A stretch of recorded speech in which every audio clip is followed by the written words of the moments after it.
Ever wondered what makes TV so powerful in Jamaica? Time to find out. Welcome to Global TV Group 358, where television meets innovation. We're not just about shows, we're about shaping society. In Jamaica, TV keeps you informed, connects diverse voices, and supports democracy. Imagine a Jamaica where broadcasters unite, sharing data and collaborating globally. That's us, a unified voice in the TV industry. Did you know TV advertising is still king? It drives website traffic, boosts brand equity, and powers integrated campaigns. Even in an age of digital, TV stands strong, resilient in tough times. Our Global TV Deck is your treasure trove of insights and data. With charts, graphs, and success stories, it's your guide to impactful TV advertising. Curious to learn more? Visit our website and see how Global TV Group 358 keeps television at the heart of entertainment in Jamaica. Get ready to binge watch the future. Corruption is a vile disease that sucks and drains the health out of something good. Corruption in society is an evil moral infection that keeps community in a state of perpetual sickness. Corruption is a moral virus. It's so potent, it leaves its host sick, lethargic, and unable to realize and accomplish all that a well person can. Where corruption thrives, poverty and not prosperity thrives. Wealth is grabbed into the greedy, grubby hands of those who get fat on the toil and labor of good people. Corruption benefits, only temporarily, those who participate in it. Everyone else is a victim of the theft, the deceit, the dishonesty, and the lies that corruption feeds on.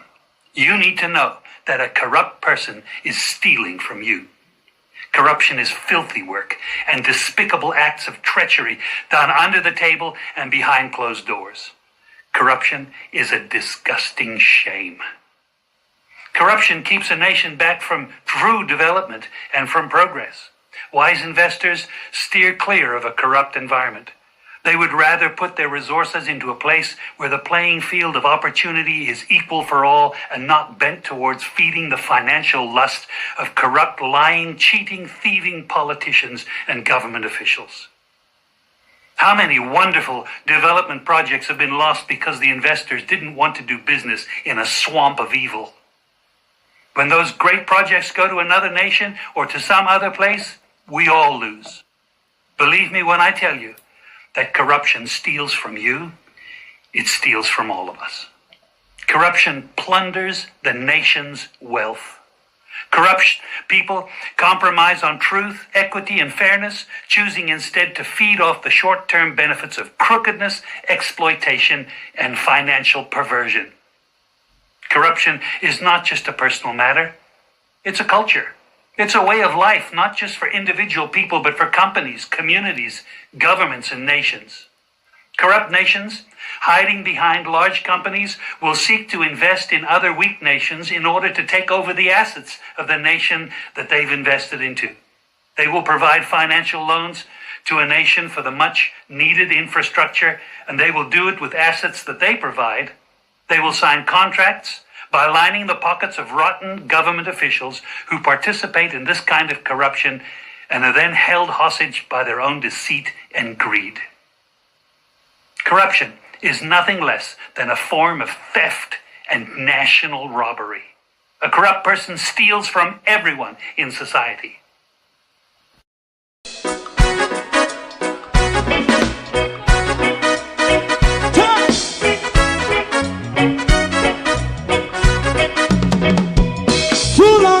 Together, run, keep going on, less process. For children of Israel do really love rights. So just as I and I as a watchman around Babylonian walls. Oh, children of Israel, I shall never hold thy peace while wrong is going on. Day or night. We gonna bust down Babylon walls. Prepare the way. Prepare the way for your people. Let's go. Fight down war and crime. Fight down. Me say Rastafari. War and crime. And do the righteousness. And we love. I will love Jaja. Jah Rastafari. I will love Jaja. Jah Rastafari. Therefore people. Yeah, we love Jaja. We love Jaja. Jah Rastafari. We love Jaja. Jah Rastafari. Preserve all people.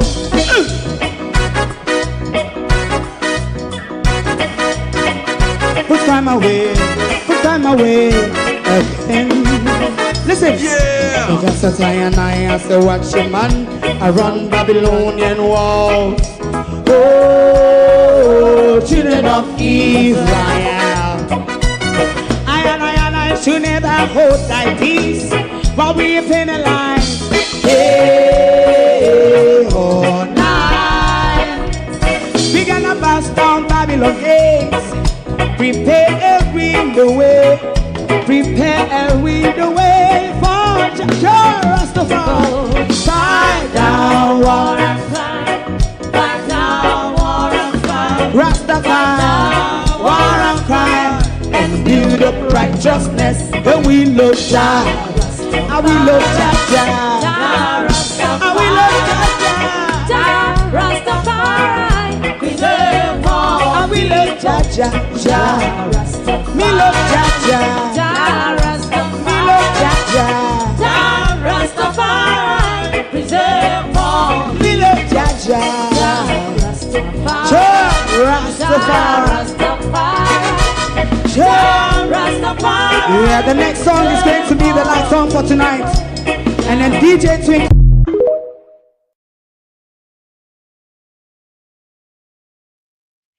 Good evening, and welcome. It is still Boxing Day on my side of the end, and it is Boxing Day on your end as well. We are on a journey this evening on the back road and dark room of political pimpery and prostitution.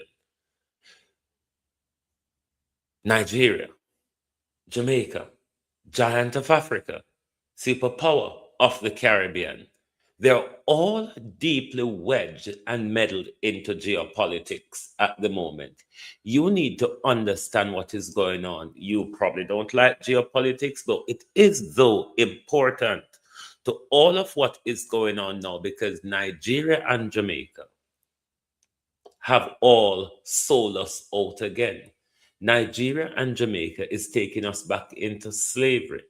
And you would want to know, if you want to know, you would stick around this evening, because a broad part of this plan also, what Trump and Ebola is doing in Nigeria, is to topple Abraham Traore. It was the same move that we see Ebola and that little boy from France, that little one with the handbag on the skirt. Yeah, the Macron one. So we have to watch what Jamaica and Nigeria, the role that the superpower of the Caribbean and the giant of Africa is playing in geopolitics at the moment, and how both of these two crooks on screen are using us as pawn in their pimpinella and prostitution game that they have been held hostage in. But haven't we got ourselves to blame when we are so entrenched in their corruption that we cannot even hold them accountable, and they then thereby are held ransom by their political and puppet masters who regularly pull their strings and get them to do their very own bidding. Good evening. Welcome to Boxing Day show right here on Global TV. Lovely to have you all here this evening. Thank you all very much for being here. Debbie Jervis, good evening. Good evening, Matthew. God bless. Good evening, Charlotte Graham. Those of you silent watchers, good evening, and welcome. Thank you all for joining us this evening. It is important that we understand the geopolitical play and where our country stands in it, the decisions or leaders take in it. And we're going to look at the two different limbs tonight of these two patsies. We're going to, for the purpose of tonight's show, they're Arlene and Geraldine, the Finkelstein sisters. Arlene and Geraldine, the Finkelstein sisters, the sellout of Africa and the Caribbean, no other than Andrew Holness and Bola Tinubu. We ought to understand the political play because we, the people, the consequences that will come from what Bola Tinubu, Geraldine Finkelstein, and Andrew Holness, Arlene Finkelstein is getting into, they won't be the one to face the consequences of whatever comes out of what they're pushing themselves into, and a draw we inner unwillingly kicking some of us and screaming. Now we're going to look at the Venezuela situation in our hemisphere in the Caribbean. And we're going to look at the Sahel situation, Trump and Nigeria. If you're not following geopolitics, you wouldn't know that Trump delivered a Christmas present to Nigeria by bomb dropping in the way of fighting terrorism, the usual way that the West get to stay in Africa, to have a foothold in Africa, to continue their stealing in Africa. And you will understand when we go to Black Culture's Diary later on, you will understand why Nigeria is playing this sell us out role again. But let's look at Jamaica and our sell us out role again, that the so-called superpower of the Caribbean is playing. Throughout the whole of this development with Trump and Venezuela, for 6 months of it, Andrew Holness held the chair for CARICOM. All of this talk going on of war, Andrew Holness is silent. At the United Nations, we hear he give his green light.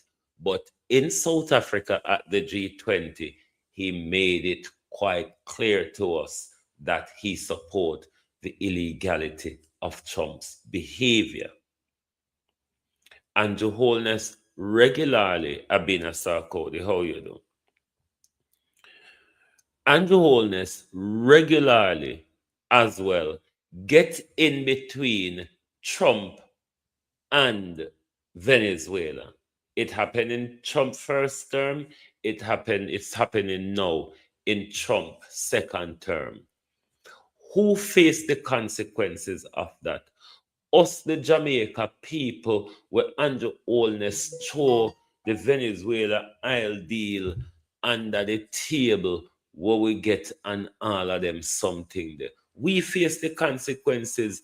Andrew never faced the consequences from it. Look at when Venezuela sent aid to Jamaica the other day. They snubbed Venezuela. They disrespected Venezuela. Not because Venezuela did us anything. Not because Venezuela did us anything. Because Andrew Holness decided to take side with Donald Trump over Andrew Holness don't know where Donald Trump a war over. So Venezuela, Donald Trump just thief Venezuela oil and have it America refine it. And Donald Trump a walk and a give excuse of how come the oil belongs to America. Do you support Donald Trump oil stealing on high seas, Andrew Holness? Because so far, everything Donald Trump do, you're in league with. Now, look at the diplomacy in geopolitics. Within weeks of Trump's inauguration, we get order in relation to the Cuban nurses. Marco Rubio come to Jamaica. To date, we really don't know, barring for run the Cuban nurses them, where Marco Rubio come out. Melissa come, and then after Melissa come, one of Marco Rubio undersecretary visit Jamaica.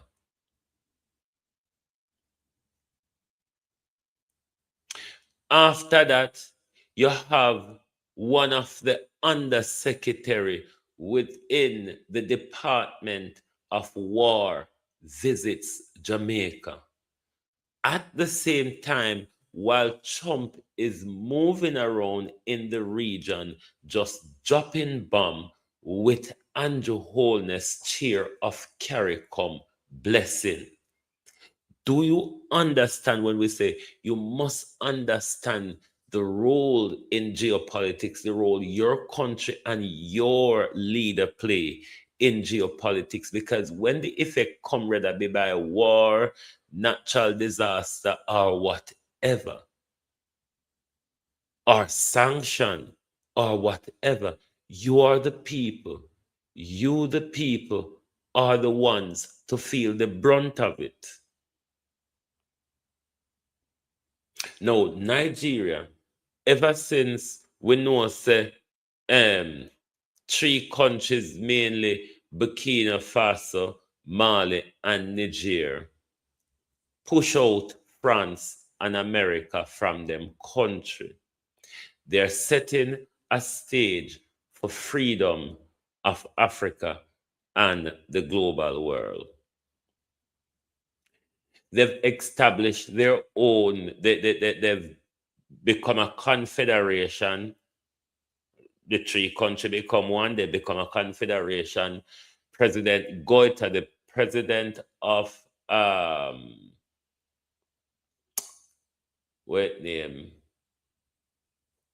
Niger. But President Goita have become the president of the confederation. They have also established their own central bank, starting with $5 billion. They have established their radio station and TV station and all of that. Send you a WhatsApp message, get a chance to listen. Hold on there.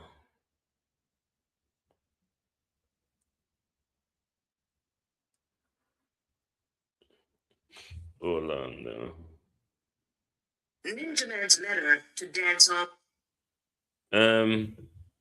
I think I'll do this tomorrow, Abena, because I need to listen it first, and I'll need to screen record it to get it in studio, or I could play it from here, just the audio of it. But I'll sort it out.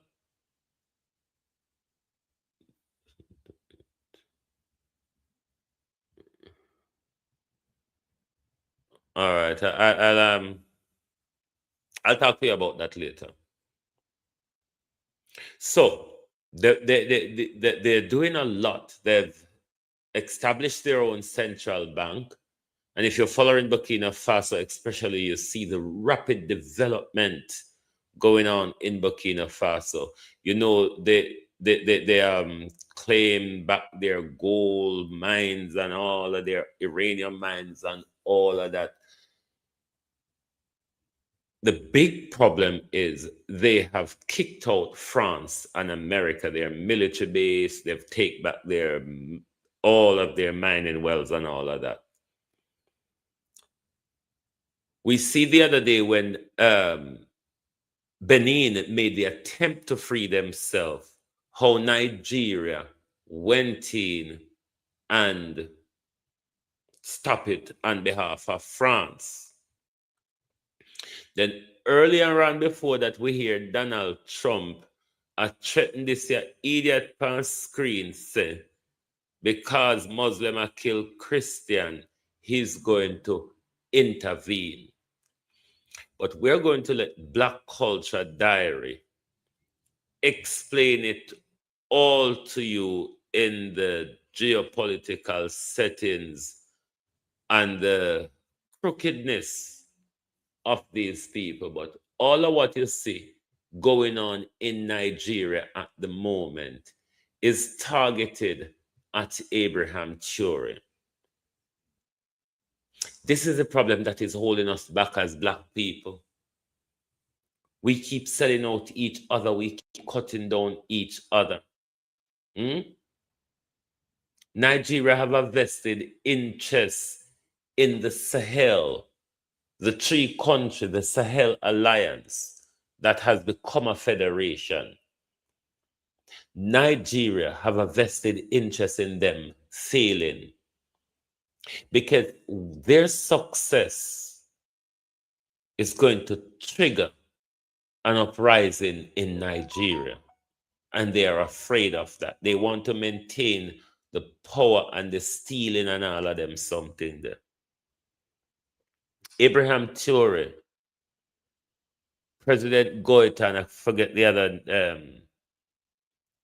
the name of the other president, is a threat to these corrupt leaders like the Nigerian leader, the leader of Uganda, the leader of Cameroon, the leader of Cote d'Ivoire.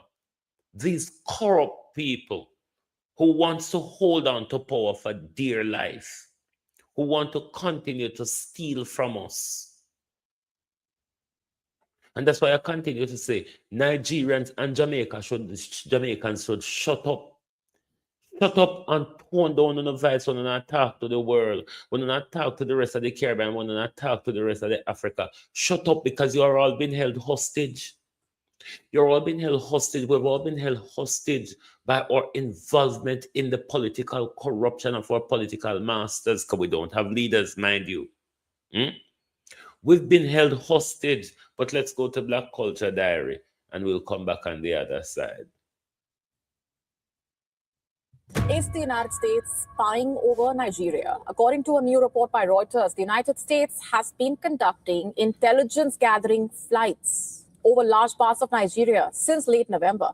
And the report cites flight tracking data as well as current and former U.S. officials. Nothing exploded. No troops landed. No warnings were issued. Yet something changed in Nigeria in late November. High above the noise of daily life, above markets, highways, schools, and villages, an invisible presence began to pass again and again through the sky. Most people never noticed, but in the world of power and geopolitics, silence like that is never empty. Because when great powers start moving quietly, it usually means decisions are being made before anyone is told. At the same time, thousands of miles away in Washington, Donald Trump issued a blunt warning about Nigeria, accusing its government of failing to stop violence and hinting at possible intervention. Days later, the skies over Africa's largest nation were no longer. What if you can create your own website by saying, this is what I want? With Wix, you can. No longer just Nigerian skies. Coincidence? Or the opening move of a much bigger game? Let's find out.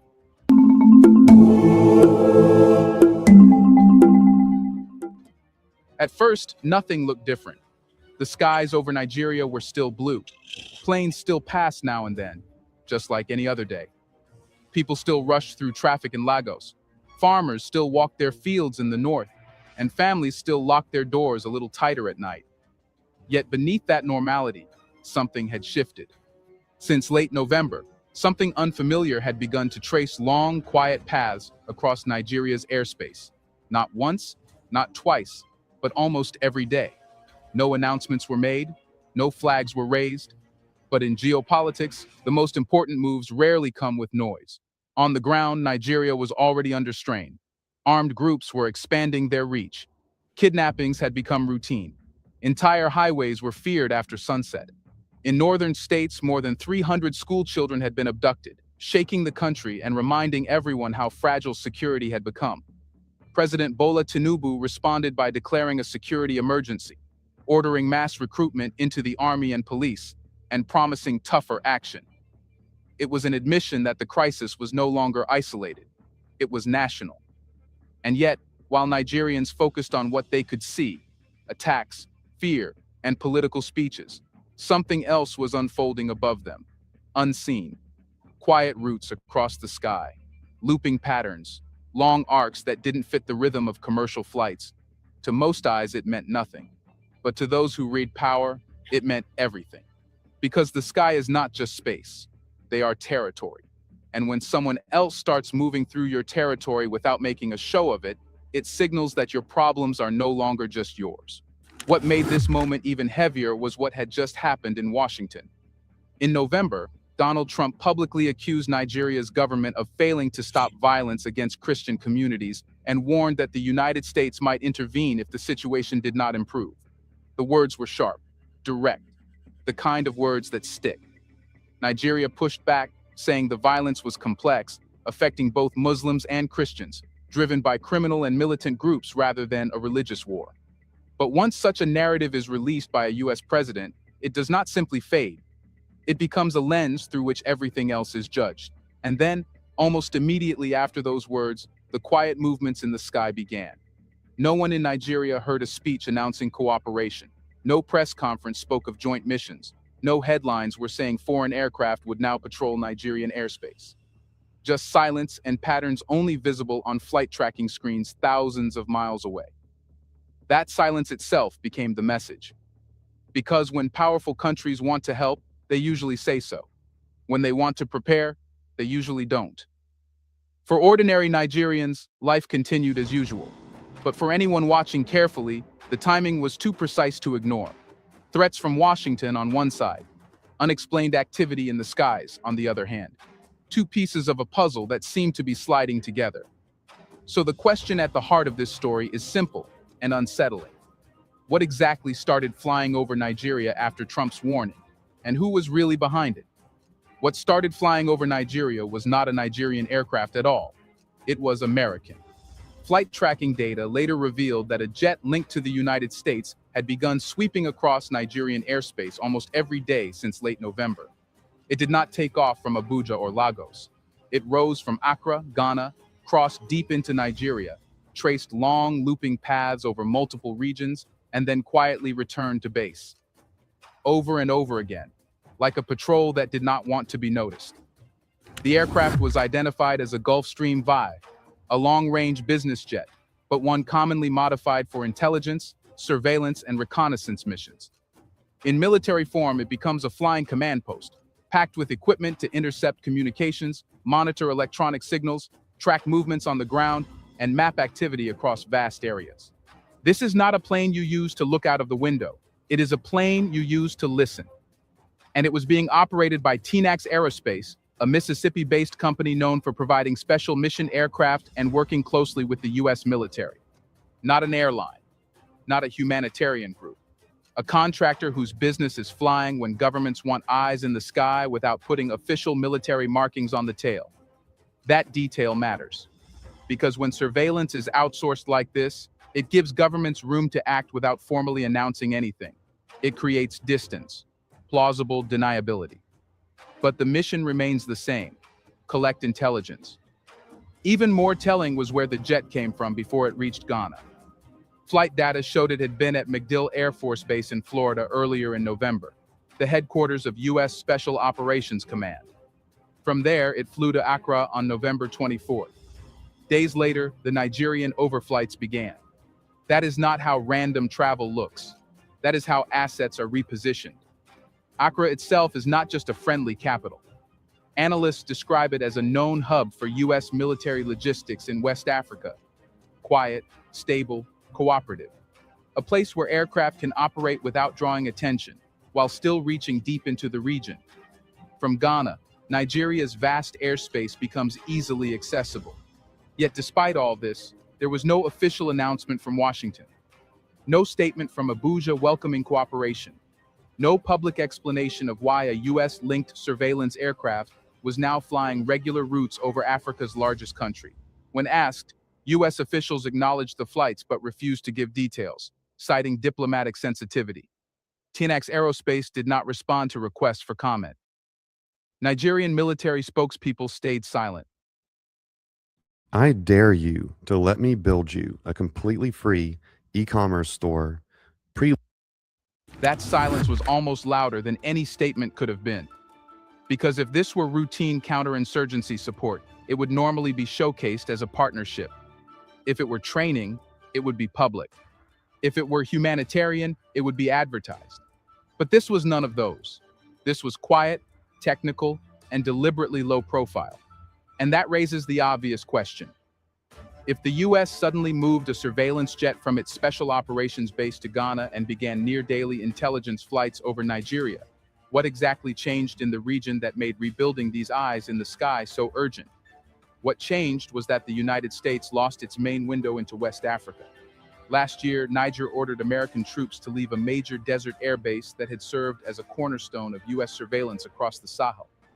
From that base, Washington had been watching militant movements, tracking smuggling routes, and monitoring vast stretches of territory from Libya down toward Nigeria. When Niger shut that door and instead turned to Russia for security support, it didn't just change one partnership. It shattered a whole intelligence network that the US had built over the years.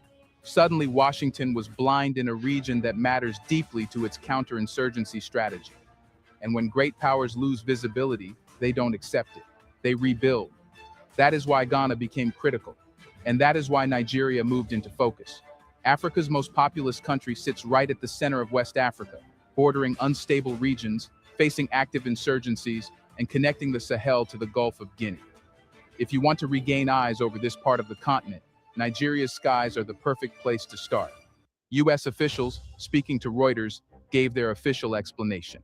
The flights, they said, were meant to track Boko Haram and its splinter group, Islamic State West Africa Province. They were also tied to efforts to locate a US pilot kidnapped in neighboring Niger while working for a missionary agency. On paper, that sounds reasonable. Counterinsurgency, hostage tracking, regional stability. But here's the deeper truth. Even if all of that is partly real, it does not explain the scale, frequency, and timing of these missions. Near-daily flights are not just about one kidnapping. They are about building a full picture, mapping patterns, reconstructing an intelligence web that was torn apart when Niger shut the door. And then there is the political trigger that gave urgency to it all. In November, Donald Trump publicly warned Nigeria, accusing its government of failing to stop violence against Christian communities and hinting at possible intervention. Those words were not spoken in a vacuum. Once a US president frames a country's internal crisis in moral terms, it creates space for action. Surveillance becomes easier to justify. Pressure becomes easier to apply. From that moment, Washington needed its own data, not just reports from Abuja, not just briefings from allies. It needed independent eyes in the sky to judge the situation for itself, to see where militants operate, to assess whether Nigeria is doing.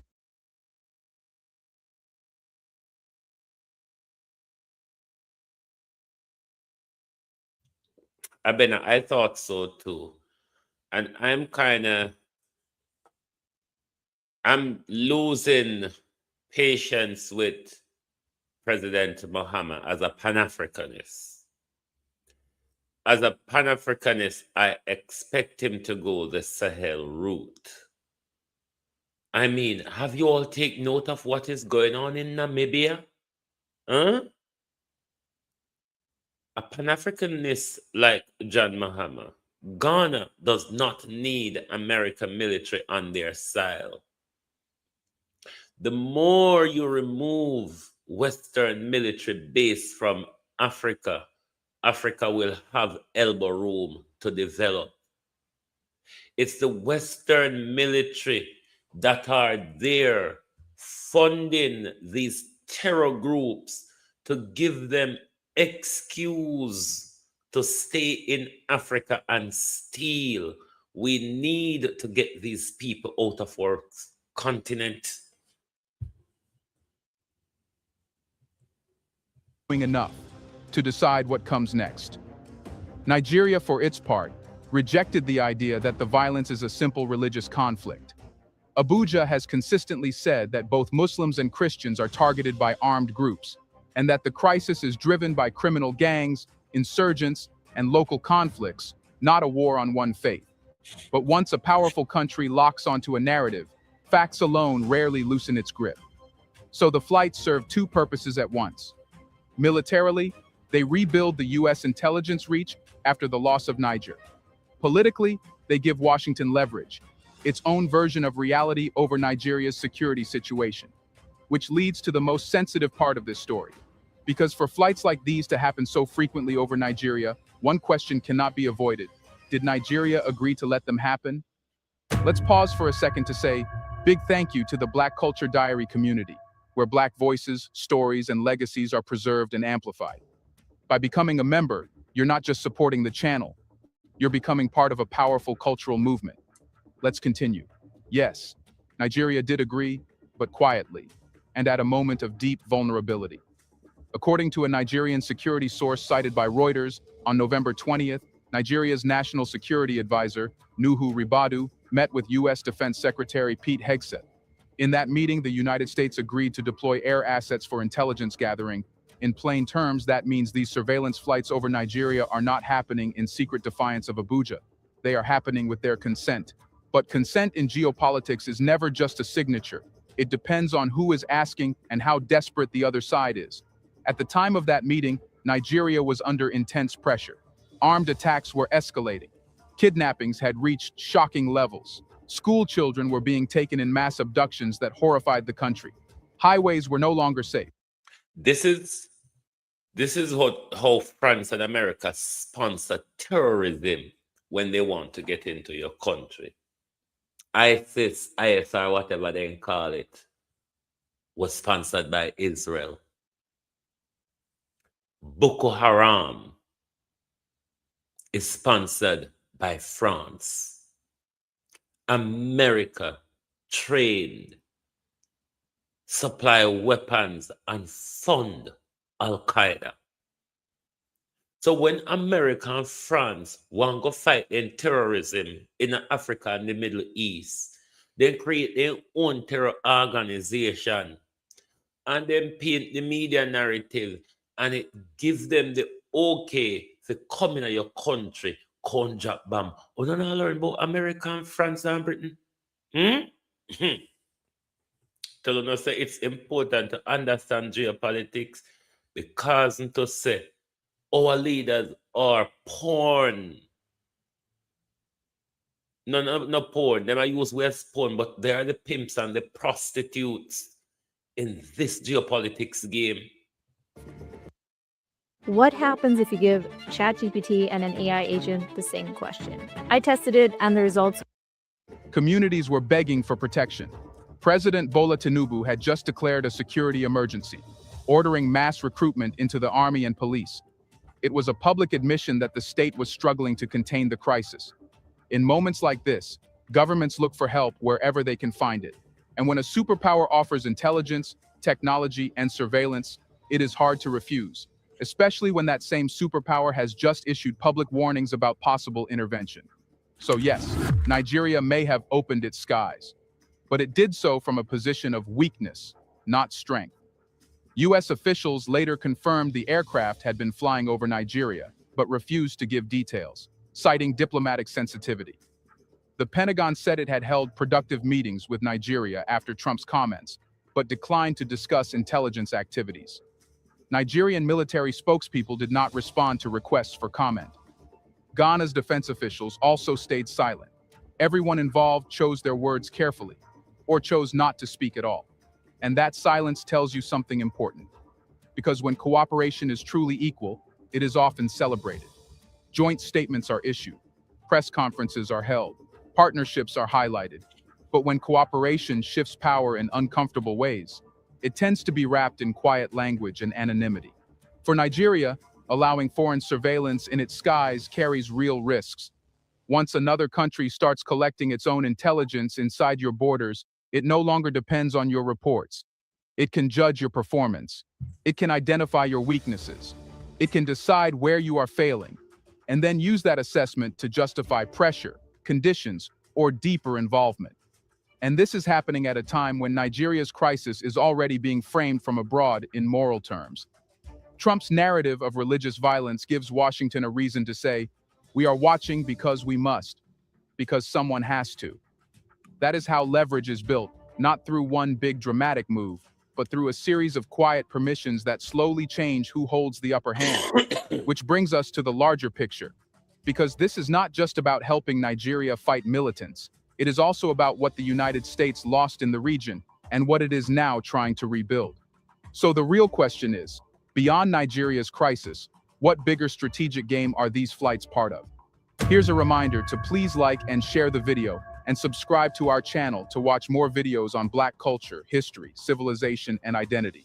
Let's continue now. They are part of Washington's attempt to rebuild power in a region it is quietly losing. When Niger forced US troops out and turned to Russia, it sent a shock through American strategy in West Africa. For years, the US had relied on bases in the Sahel to monitor militant groups, protect its interests, and shape security outcomes across the region. Losing Niger didn't just mean losing a runway. It meant losing influence, losing access, losing the ability to see and respond first. At the same time, countries like Mali and Burkina Faso were also moving away from Western security partnerships, choosing new paths and new allies. Slowly, the map of West Africa was changing, and for Washington, Nigeria became the last major pillar it could not afford to lose. Nigeria is not just another state. It is Africa's most populous nation, its largest economy, and the anchor of West Africa. If the US maintains deep security influence in Nigeria, it still has a foothold in the region. If it loses Nigeria too, its entire position in West Africa weakens. That is why these flights matter beyond counterinsurgency. Surveillance over Nigeria allows Washington to rebuild an intelligence network that stretches back into the Sahel. From Nigerian skies, the US can once again monitor militant movements, cross-border flows, and regional dynamics. In strategic terms, Nigeria becomes the new platform to replace what was lost in Niger, and Trump's threats fit neatly into this picture. By framing Nigeria's crisis as a moral failure, Washington creates political space for deeper involvement. Surveillance is no longer just about information. It becomes about judgment, about deciding whether Nigeria is doing enough, about preparing options if Washington concludes that it is not. This is how influence tightens, not with tanks, but with data, not with bases, but with access. For Nigeria, this creates a dangerous imbalance. On paper, it is cooperation. In reality, one side now controls the tools that define reality itself. Whoever owns the intelligence owns the narrative, and whoever owns the narrative shapes the next steps. Today, US officials say the flights are about Boko Haram, Islamic State West Africa province, and a kidnapped pilot. Tomorrow, the same intelligence could be used to argue that Nigeria is failing. It needs more help, that stronger measures are required, that advisors must be sent. Those operations must expand. This is not speculation. It is how security partnerships have evolved in many countries before. And all of this is happening quietly, while Nigerians deal with fear, loss, and uncertainty on the ground. The sky becomes a space where decisions about Nigeria's future are being prepared without public debate, without parliamentary approval, without citizens even knowing it is happening. Which brings us to the moment. You have something in your home right now that could make you thousands of dollars and literally change your financial. Isn't it the same thing we are experiencing, where Andrew's meeting all these different American officials, making all these deals with them, nothing going to our parliament, nothing debated in our country, but Andrew Holness just goes around and sign deal with God knows whoever. Don't you see the same thing applies to us here? Everything is just happening around us, and we are meant to accept it and not question anything. Truth. Because once foreign surveillance becomes normal, it rarely stays limited to just watching. So the final question is this: if American eyes now control the picture from above Nigeria, What does that mean for who will control what happens below? It means the balance of control is already shifting. When American eyes dominate the picture from above Nigeria, they don't just observe, they define. They decide what counts as a threat, where failure lies, and what response seems necessary. Intelligence is not neutral, it shapes choices. And once a foreign power holds the clearest view of your security reality, it gains quiet power over your future. Today, it is surveillance flights. That sounds technical, almost harmless. But in modern conflicts, surveillance is the first layer of involvement.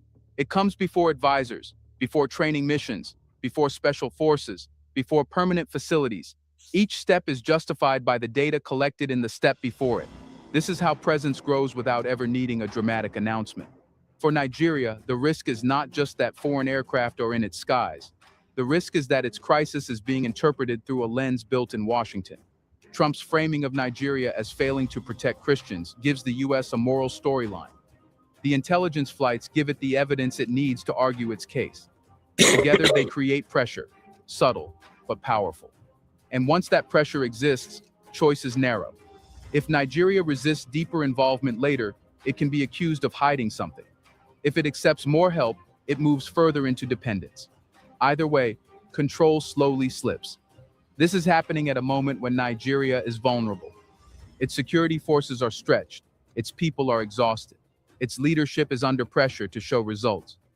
In such moments, short-term relief can look more important than long-term independence. But history is full of examples where countries traded sovereignty for security, only to find they lost both. What makes this moment especially sensitive is the regional context. West Africa is in flux. Old alliances are breaking, new ones are forming. Niger's pivot to Russia showed that African states can choose different paths.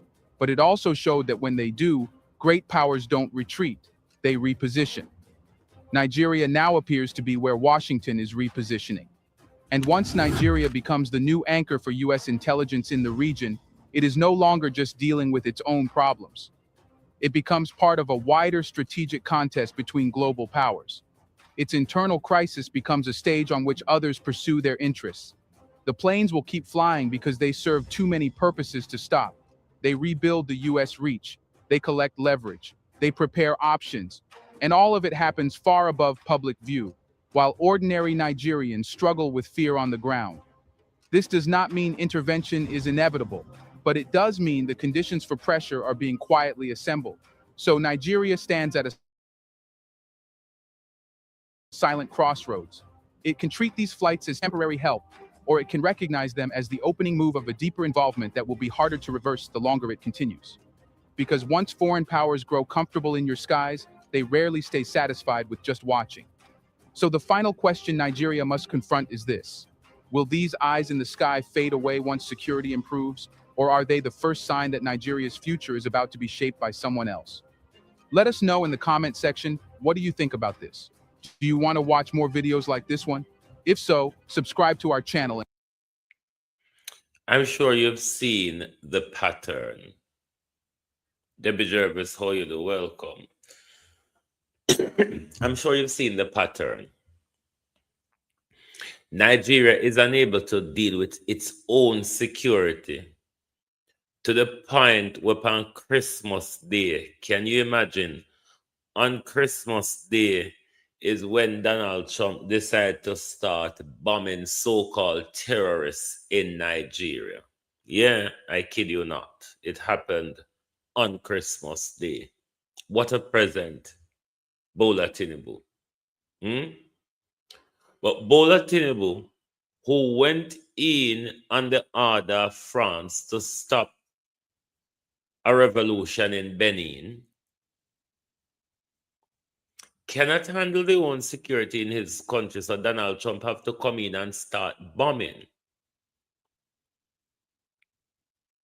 Similarly, Andrew Holness cannot protect the security of the Jamaican people, but on the behest of America, Andrew Holness can go Haiti to stabilize Haiti. Do you see the pattern of this superpower of the Caribbean and this giant of Africa? Do you see the sellout? Do you see the lead us back into slavery by these two leaders? Can you see how far they are up this old madman rear end? I mean, it's not even a sensible president that is spinning these little fools around. It's idiot Donald Trump. It is idiot Donald Trump that is pulling the strings of Andrew Holness and Bola Tinubu. The people of Nigeria and Jamaica, if one don't want to bear the consequences, you have a duty to stand against what your leaders are doing. Andrew Holness is causing problem in the Caribbean community. Bola Tinubu is creating the same misery and mischief in the West African community. Not in our interest, though. That's where the problem is. Not in our interest. But any repercussion come out of it, be sure, say, we are going to bear the brunt of it. At this moment, Andrew Holness and Bola Tinubu get held hostage by their prostitution. We also held hostage by them because we so entrenched and dabbled in their corruption. We even afraid to call them out. Because then we look back upon and say, members say. And because of that, we are going cap in hand. Our country is going cap in hand wherever mad Donald Trump wants us to go. And we don't seem to be able to stop Andrew Holness or Bola Tinubu from lead us into destruction, because that's all it will turn out into, destruction. Why Bola Tinubu will go drop bomb? Bola Tinubu just went and dropped bomb in Benin the other day. Why America need to come drop bomb in your own country when you have bomb figure drop in another country, Bola Tinubu? Don't you all see the play here when we tell us when you understand geopolitics? Because Nigeria and Jamaica are two big stage at the moment. Remember, in a COVID, Nigeria and Jamaica was two big stage for the trial galangin where them do. Nigeria did want go the cashless galangin to, you know. Nigeria did go in the reprinting a new money to, you know. We need to watch the play because our leaders are the prostitutes in the game. They have been pimped by Macron and Starmer and Trump. We need to understand the thing. Otherwise, we get lost. That's why I always telling us, don't listen to politician them, because whatever they telling us, when they come in a power, and he who play the piper call the tune, whether it be the private sector organization or the international backers. We're not safe with none of them. Me know when we're wrapped up in our tribal feeling, it's hard for you to understand. When we wrap up in our tribal feeling, it's hard for you to understand. But we're not safe with none of them. None of our political party we're not safe with. That's why we're not progressing. That's why not now going for we. It's mainly because of corruption. When we have a leader, we can step aside and do what it wants to do. and think the population mustn't question him or he don't hold the population any question.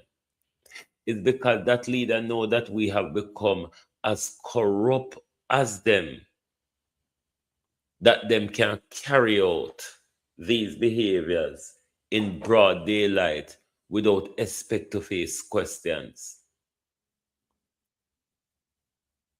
We have a duty, my people.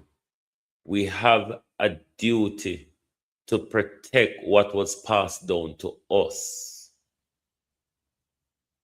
Andrew Holness don't serve our purpose, Jamaica.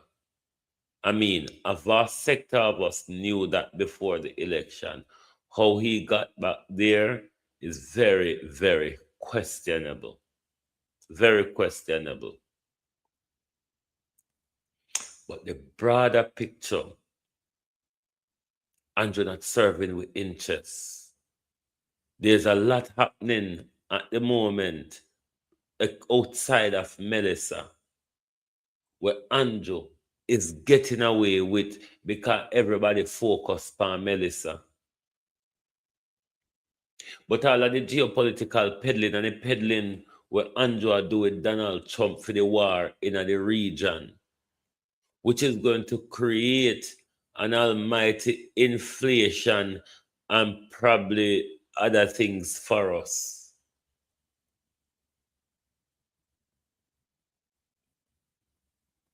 But Andrew Holness is going with it willy-nilly, just like Bola Tinubu is going willy-nilly with the overthrow of Abraham Traore and the other leaders. Because it protects their corruption. When they see other leaders doing so well, it protects their corruption.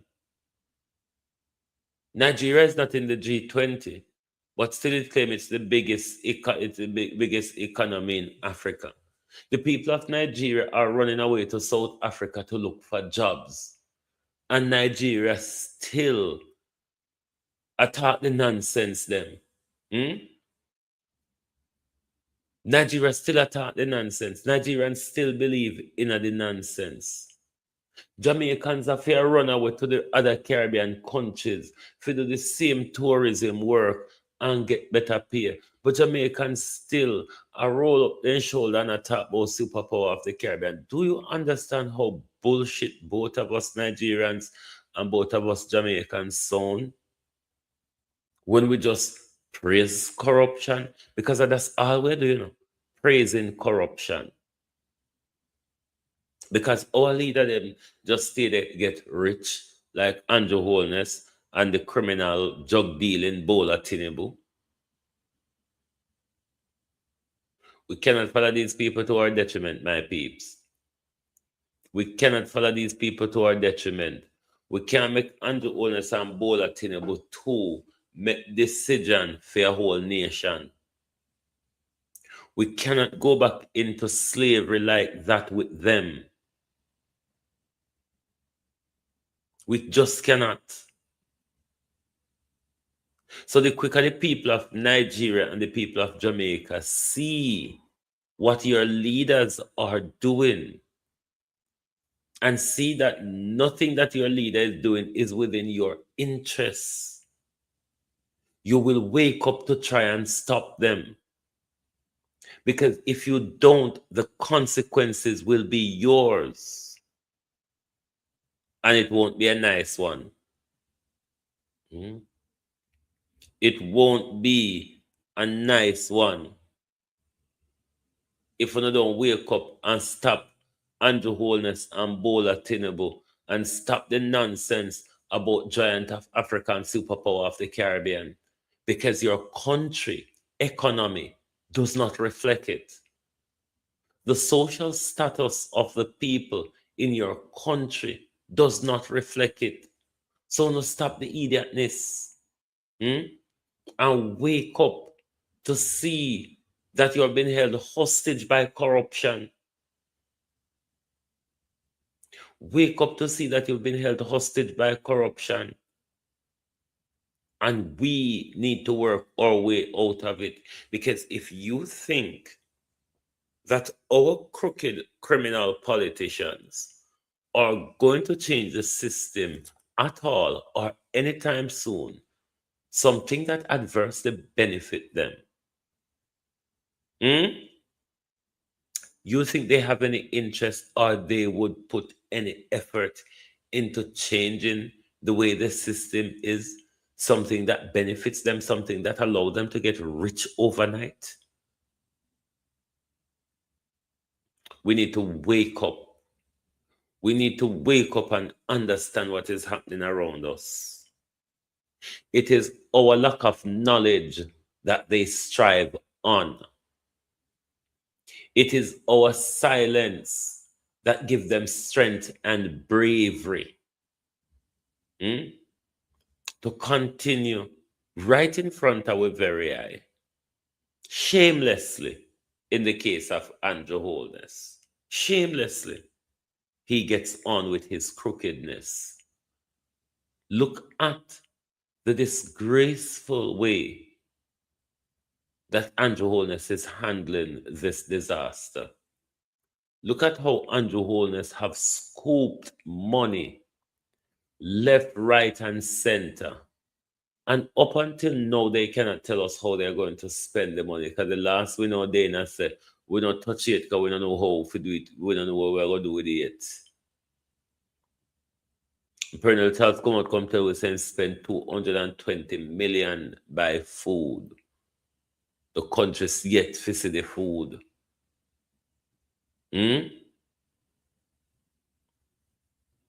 If we don't wake up, all of these things are going to continue to happen around us and become normalized because we accept them to be so.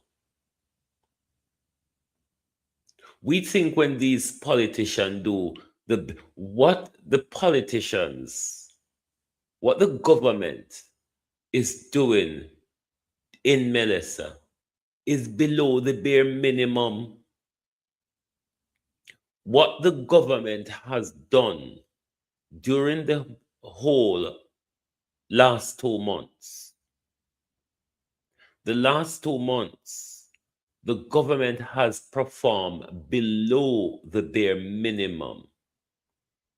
And the bare minimum in a natural disaster is providing food, water, shelter, and medical assistance. Food, water, shelter, and medical assistance. Those are the bare minimum of a disaster. Our government, our master, because we don't have leaders, have failed miserably to even perform the bare minimum. Without the charities and the vloggers and the entertainers, many people would be left for dead. The same government that can scoop up soldier and police, send guys here to go fight America's war.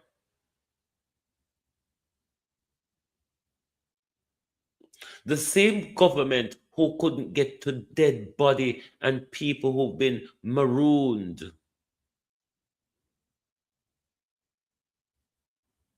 We need to understand. So these people are not performing in our interest. It's either in the interest of their pocket or their international partners.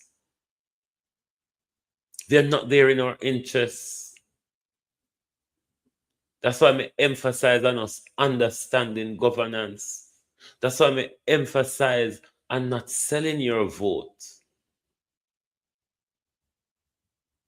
That's why I emphasize on understanding a policy argument during an election campaign.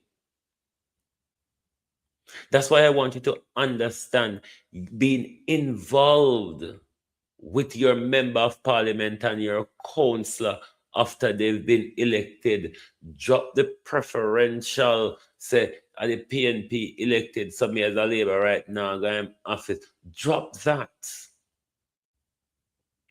All of us have to come together and put them to work. Whether we Labour or PNP, when they elect for serve, all are we. Understand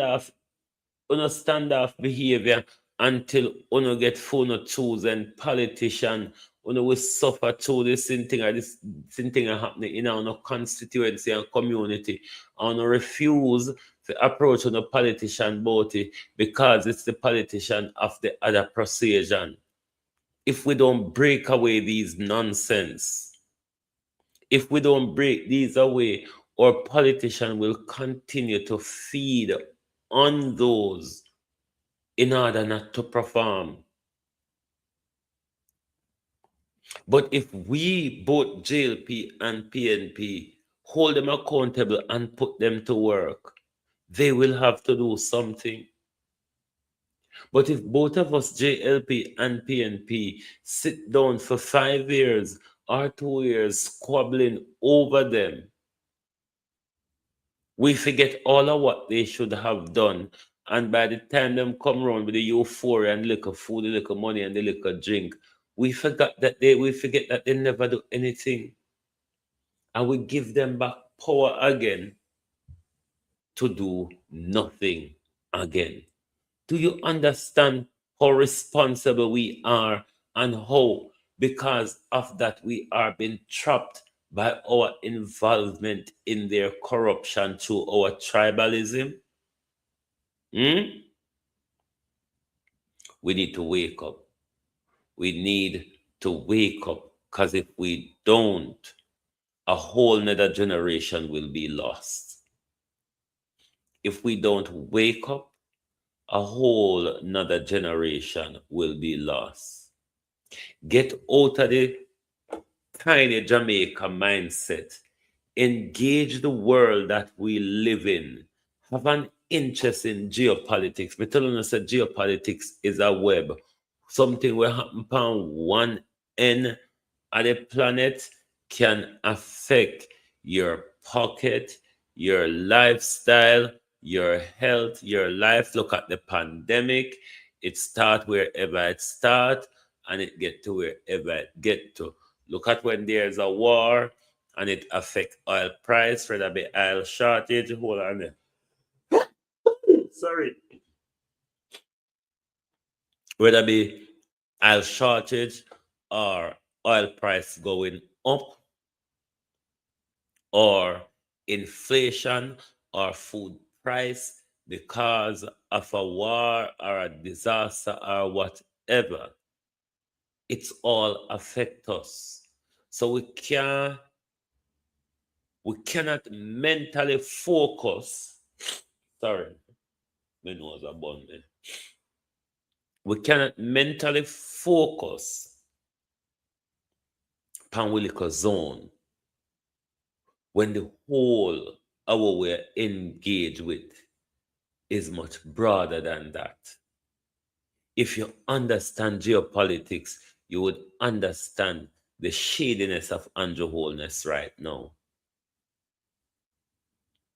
And he's using he's using the distraction of Melissa. So this is everybody's focus on Melissa.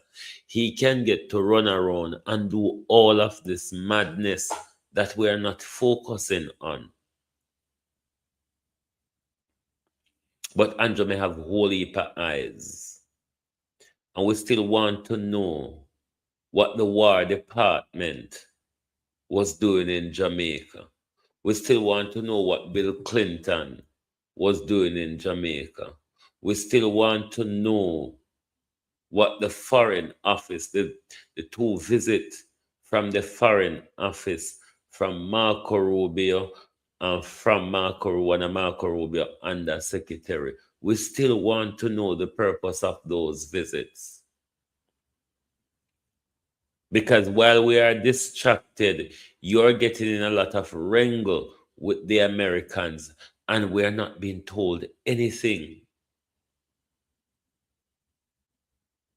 So we are watching Prime Minister. We are seeing and we want to know the purpose and reason for those visits. Anyway, my peeps, now go to my bed. Me know start burn me for whatever reason. But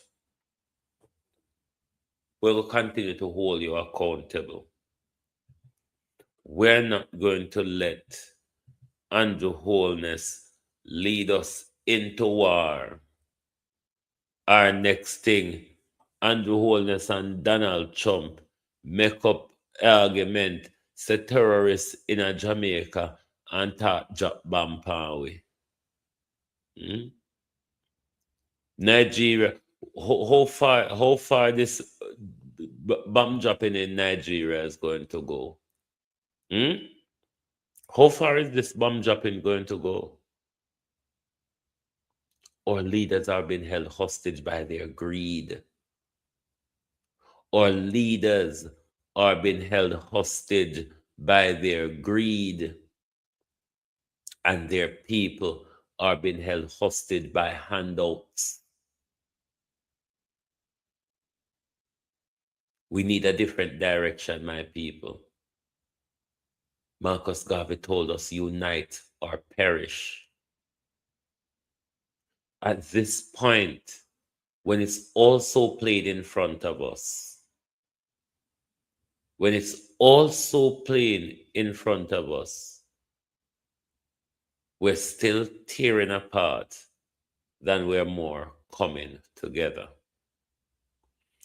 Anyway, my peeps, thank you all for being here this evening. Lovely to have your support. Continue to enjoy your holiday period. And join us back tomorrow morning for your At a Glance program. Thank you very much for being here tonight. See you in the morning.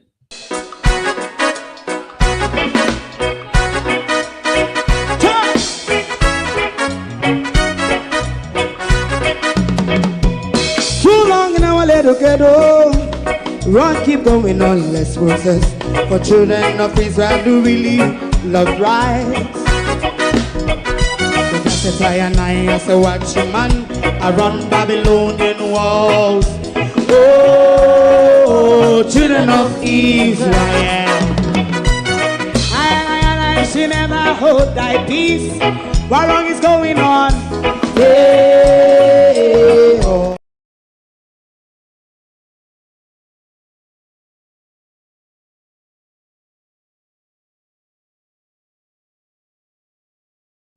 Oops, me never remember. So tomorrow is Saturday. Thanks for reminding me, Debbie. So join us back on Sunday. We'll return on Sunday. Thank you and good evening. Enjoy the rest of your weekend as well. You see how the Galangin have we slipped up?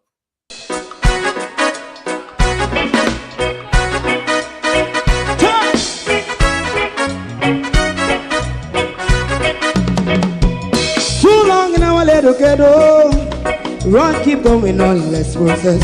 For children of Israel do really love right. So just as I and I as a watching man, I run Babylonian walls. Oh, children of Israel, I should never hold thy peace. What wrong is going on? Hey, oh, we gonna bust down Babylon walls. Prepare and read the way. Prepare and read the way for your people. Let's go. Fight down war and crime. Fight down war and crime. Rastafari. War and crime. And do that righteousness. And we love Jah. And we love Jah. And we love Jah. Rastafari. And we love Jah. We love Jah. We love Jah. Rastafari.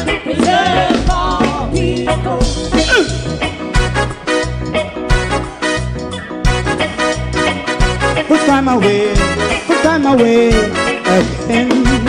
Listen, yeah. Just as I and I say, watch your man, I run Babylonian walls. Oh, children of Israel, I should never hold thy peace, while we penalize day or night. We gonna bust down Babylon gates. Prepare the way, prepare the way for Rastafari. Fight down war and fight down war and fight. Rastafari, war and crime, and build up righteousness. And we love Jah, and we love Jah, and we love Jah, Rastafari, preserve all, and we love Jah, me love Jah, me love Jah, Rastafari, preserve all, me love Jah, Rastafari.